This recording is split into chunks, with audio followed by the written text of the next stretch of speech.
शिवप्रताप दिन 10 नोव्हेंबरला आपण साजरा करत असतो। यावर्षी हा सप्ताह म्हणून शिवशंभू विचार मंच साजरा करणार आहे। त्याचं आपण सगळ्यांनी स्वागत केलं पाहिजे। छत्रपती शिवाजी महाराजांनी स्थापन केलेलं स्वराज्य ही भारताच्या इतिहासामध्ये एक अद्वितीय घटना आहे आणि होती, आणि त्या स्वराज्य स्थापन करण्यापाठीमागे जे अनेक विविध प्रसंग उद्भवले, त्यापैकी अतिशय महत्त्वाचा प्रसंग हा शिवप्रताप दिनचा आहे।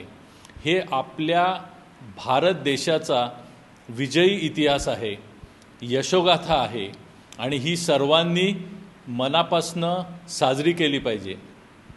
या यशोगाथेचं प्रतीक म्हणून प्रतापगडच्या पायथ्याशी खरं तर उत्तम रीतीचं प्रतीक असं उभं व्हायला पाहिजे होतं, परंतु चुकीचं उदात्तीकरण आणि चुकीची प्रतीकं आत्तापर्यंत ब्रिटिशांच्या काळापासून स्थापन झालेली होती।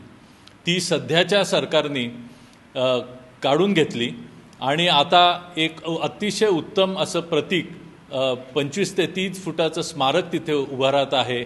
ही अतिशय समाधानाची बाब आहे। त्याचं आपण सगळ्यांनी स्वागत करूया। धन्यवाद।